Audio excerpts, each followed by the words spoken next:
the ground. Thanks to you. Thanks to you, tomorrow will be a new day in America.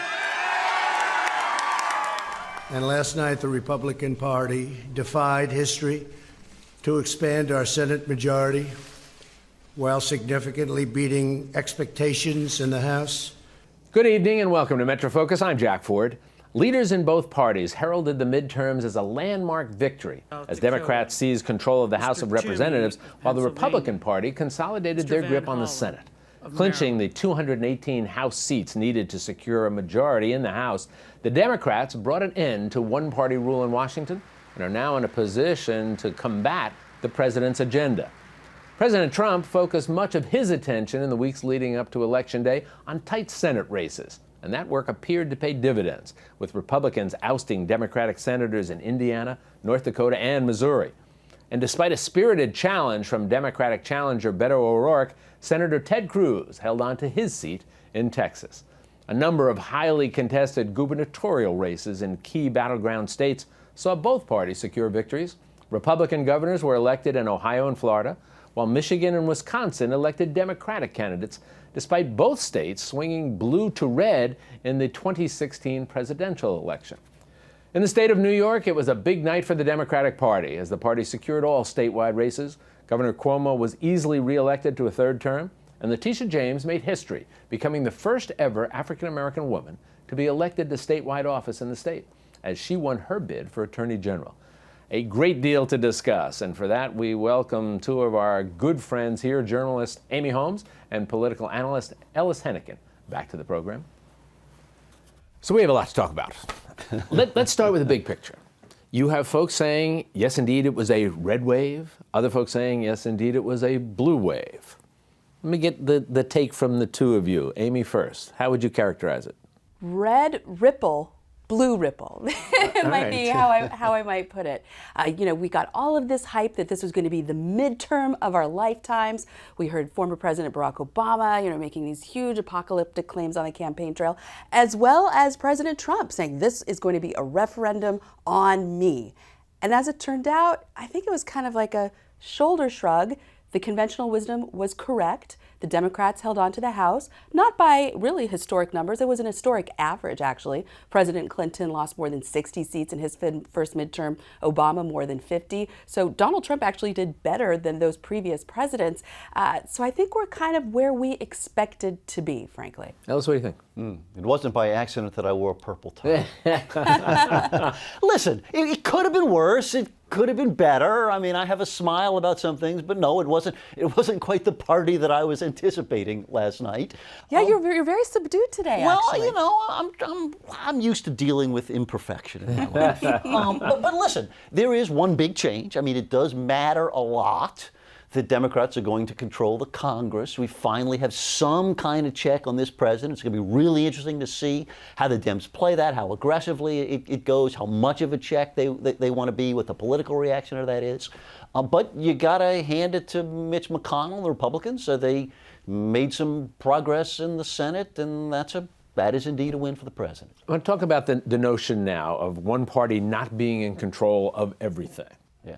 I'm always struck by the surveys that come out that tell us periodically that, generally speaking, the public doesn't like the idea of one party being in control of White House, Senate, and the House. And I always find that interesting. Don't forget the court. Now the court has entered into that equation, that calculus. So what we have now is Democratic control of the House, Senate control, and a little bit stronger now the Senate, President Trump, Republican, in the White House. Is that a good thing? I mean, does that suggest what a lot of the people think, that's good that we've got it broken down like that? Or is that just essentially a recipe for even greater gridlock moving forward? Well, it's a good thing if you like gridlock and you want to put the brakes on. And I'm not so convinced that voters necessarily go into the voting booth thinking, I want to have divided government, so I'm going to vote for the candidate who will deliver that. You're not going to have a Republican who votes for the Democrat just to give Democrats power. But what I think it does reflect oftentimes is that voters want change, and that what they're seeing going on in Washington doesn't necessarily make them happy. Now, here's one fun fact, particularly for libertarians. that when you have divided government, you also have lower government spending. And that's something that should make conservatives happy. The typical indicator of higher government spending is when you have one party in charge of all three houses there. Whether it's Democrat or Republican, spending goes up. When you have the gridlock, then again, you have the brakes on. And people tapping the brakes or slamming on the brakes. Yeah, I mean, I get the argument, but I don't think that's what this was about. I mean, this really was a referendum on Donald Trump, right? And there were parts where there was a rejection, right? And the suburbs of America have now joined the cities of America and say, hold on a second, we don't like some important stuff about this guy, and we want to put those brakes on it. I mean, that's really what this was about. I mean, you're right, the divided government will bring you more gridlock, and I don't think Americans want that. I think more Americans would like us to solve a couple of big problems out there. But, this is what we got. We talk about waves, and one that is being applauded roundly in a lot of areas of the country right now is what's been described as a pink wave. Right? We've seen now, they're saying in Congress, 100 women, more so than ever. We're seeing in various places within the political system. Let's hold on with the pink thing. Yeah. These women, they don't seem that pink to me. Well, I was going to ask you that question. I was actually going to ask you that What question. does that mean? Veterans can't I was going to be ask pink that question, too? and I understand where pink comes from, but Yeah, come up with you're a right. pink hats, I guess? It's like saying with your children, girls don't always have to wear pink. It's okay, Right. for the boys So to I'm wear going pink to gender sometimes. explain some things to you. You're right. No, I generally don't like gender theories about leadership. One of them is that when you have women in power, you do have more problem solving. The men take politics as more of a sport, Jack, which is something you might be able to relate to, and that women really want to get down to work and get down to business. I'm not necessarily sure we're going to see that if Nancy Pelosi is the Speaker of the House and we have Maxine Waters, who is there as chairman of the Financial Committee. I think you're going to see a lot of battles with President Bush. And here's another thing, a caveat about all these women getting into office, particularly in one particular party, in the Democratic Party, although Republicans also had some big successes. One of the dangers of that, and we saw it in 2010, is if Democrats go out of power, then a lot of these women go out the door as well. So women as politicians are actually better off splitting a little bit more evenly between Democrats and Republicans in order to retain power. One of the things I saw a commentator mentioning about the Democratic Party called it a rainbow wave, saying that all of a sudden now, Democratic Party in terms of office holders, it's younger. It's far more diverse in terms of gender diversity, the notion of African-American women in positions. But look who, speaking of youth, Native look who American just beat Claire McCaskill, a very young Republican in Missouri. Yeah, what do you think about that for the Democrats moving forward, yes, the idea of being a rainbow wave? And demographics are indeed destiny. That's really maybe one of the biggest reasons Dems have to smile. I mean, if you're doing well with younger voters, right, they're going to be around a lot longer than those older voters are. You're doing really well with non-white voters, and now you're doing well with women voters. I mean, that's not a bad coalition for the future, though, Alice, Amy. look, you saw the demographics is destiny argument after the 2008 election, and it turned out not to be true. Slow destiny. Turned out not to be true. We also know with the female vote, it tends to be more liberal among young women and divorced single mothers. But married women, typically, they vote Republican, and they might have been a Democrat in their 20s and then become a Republican when they have kids and are paying taxes. So I think the demographic argument can go too far. Well, but if given a choice, wouldn't you rather have the voter who at least is going to be alive for the next 50 years than the one who's Unless you're talking about old Tammany Hall, where they would take death certificates and that person would vote 5 or 6 times. It is a bet for the future, though. I got to say, I mean, listen, there are reasons for Democrats not to be doing cartwheels today. Let's acknowledge that. But there are still some pretty good signs for the future. Let me talk about the President Trump effect. 2 years ago, when he's elected the President of the United States, there were a lot of Republicans that seemed to be trying to distance themselves from him. Looked like the last couple of months here, we saw a lot of Republicans running directly toward President Trump. And as President Trump tweeted, if you stuck with me, you won. If you didn't, bye-bye. So he's sort of, and there's certainly been a lot of analysis saying that this Congress, at least in the GOP, is going to be a whole lot Trumpier. That those candidates who didn't align themselves with Trump saw them lose their seats. I would also say it's going to be Trumpier in the sense that the Democrats in control are going to make it all about Trump. I mean, that's one of the crazy things about his presidency. Trump seems to be focused on Trump. So are his enemies. And that's all And we so end is up the talking media, about. by And the so way. is the media. Yeah, but let me give a sharper shine on that if I can. It rewards cowardice. Let's be honest. I mean, one of the realities is that there were a lot of Republicans, including quite a number of your friends I know, who really don't like this guy. Who have a lot of things about Donald Trump they find objectionable, and yet they feared, for good political reasons, but they feared taking him on. One of the lessons of Tuesday is that you paid a price for taking him on, and by snuggling up, just ask future Senator Scott and others who really did kind of embrace him to a greater or lesser extent.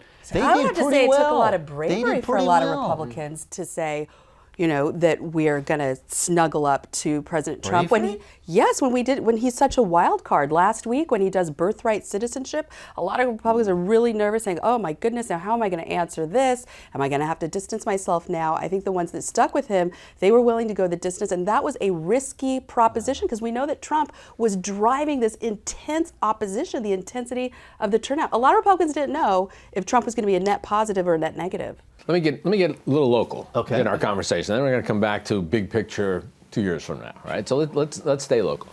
So we look at what's going on in New York. Governor Cuomo, nobody's surprise, wins a third term. We see Letitia James winning and becoming the first African-American woman, Democrat, elected to statewide office as the Attorney General of the state of New York. Now, we're talking local, all right? And yet, both of them, in their speeches, in their thank you, I won, thank you for helping me win speeches, both of them just took off, declared all-out war on President Trump. Letitia James, the Attorney General, essentially announcing we're going to look into everything in terms of the Trump organization. Right? Their fellow New Yorker. Yeah, right. declaring we're looking at everything. Does that strike you at all unusual? Let's start with Governor Cuomo, that what he is doing in his I won speech is basically declaring war on President Trump. Well, it's unusual in that it's often not the case that the state officials, as you point out, do that sort of thing. But I mean, there's a certain sensible political aspect to it, right? I mean, certainly Trump is deeply unpopular among voters in New York State, as he is among most of these coastal areas. In the case of Letitia James, Donald Trump is someone who's done an awful lot of business in New York. Part of her responsibility as the Attorney General of New York State is to make sure those things were done in a legal fashion. So she has some kind of legitimate platform, and it unites Democrats. I mean, a lot of people here don't like Donald Trump. Well, you're saying, Jack, that Governor Cuomo is declaring war on President Trump. You could also say that he's declaring for 2020. Because I want to ask you about that. We know Right. that he said as part of his campaign, no. Don't they No, all? I am staying here. I'm going to seem serve out these 4 years. A junior senator from Illinois making the same promise before 2008. But just to finish my point, I thought it was very noticeable that even in Governor Cuomo's campaign ads, partly because he knew he was going to cruise to re-election, how much those campaign ads were also focused on President Trump and that this is a battle against President Trump. And that was his pitch. So it seemed to me he wasn't trying to sell New York voters necessarily on his accomplishments as governor so much as to set himself up as a national figure and opponent to Trump. Can you legitimately say, okay, I said I wasn't going to run, I've changed my mind? Yeah, but the public doesn't seem to extract any real penalty from that. I mean, listen, I take it as a given that every governor, senator, congressman, and probably board of select member looks in the mirror in the morning and sees a future president of the United States. I mean, that's just one of the characteristics of being in politics, and absolutely it applies to Andrew Cuomo. And he also needs to remember, he needs to shore up the progressive left wing in his party if he really wants to have a shot at 2020. We're talking about 2020, all right? And we can't help ourselves. It's already we're not even. We're barely Off to the 24 races, hours exactly. after Right. this election, and we're already saying, okay, what looks like. Looking at the results of this election, did either of you, the Republican side, the Democratic side, did either of you see any emerging stars? Or did you see any people we thought were emerging stars who basally fell out of the sky? Are you mentioning Beto or Losing Rourke by doesn't any help. chance? Yeah, I mean, you usually think losing doesn't help. $70 million. However, Beto O'Rourke, Mark. However, right. this is an unusual political world we live in now. Yes. So let's losing doesn't help. Better or wrong. Here's the first thing to remember. The cast of potential Democratic candidates in 2020 has about 4,000 names on it right now. And frankly, exactly. and frankly, they're all plausible. I mean, you can't say that, my hometown mayor, Mitch Landrieu, his name is on the list. There's, Kamala Harris. We could name dozens and dozens of people, frankly, any one of whom is a plausible candidate. Elizabeth Warren is a lot less plausible now than she was 2 or 3 weeks ago. Well, in terms of her national stature, she just created her own political mess with her DNA testing. But in terms of 2020, it's going to look a lot, on the Democratic side, it's going to look a lot like it did in 2016 on the Republican side. As you say, this huge lineup of Democrats that are vying for this nomination. My question will be is how much damage they're going to do to each other and how much they're going to push the party to the left. You have 20 people lining up, and all they're doing is taking shots at each other and trying to take each other out. And they might be doing it over the next 2 years. Yeah, but we say that every time, and people overcome that. I mean, Barack Obama was a surprise nominee, and he did pretty well, didn't he? Last quick question for you. Got about a minute left here. Coming back to what we talked about before, and the prominence of women in the conversation leading up to the election, and the successes of women on both parties as a consequence of that. I saw a commentator say that one of the things that perhaps this election set up, with the notion of getting so many more people out to vote, so many of them being women, that this might be the better scenario, let's talk about the Democrats, for a woman to emerge as a candidate and to win. I mean, that's sensible. I mean, that's a reasonable argument. Clearly, part of the real base of the Democratic Party is women, black women especially. I mean, boy, what a group that does turn out loyally for Democrats. But there's 20 other scenarios we can come up with. Do you want a progressive who revs up the base? Do you want a moderate who can appeal to those folks in the Midwest? I can give you 10 scenarios. Every one of them is rational. And you know what? Each one could change. Each one could change from day to day. Let them fight it out. Well, I think probably the answer is start your engines, buckle up, because we got 2 more years and a lot of stuff going on. Amy Ellis, it's always such a pleasure to have you here. Thank you, Jack. I always feel smarter after I listen to the two of you. Oh, thank you. Thanks so much.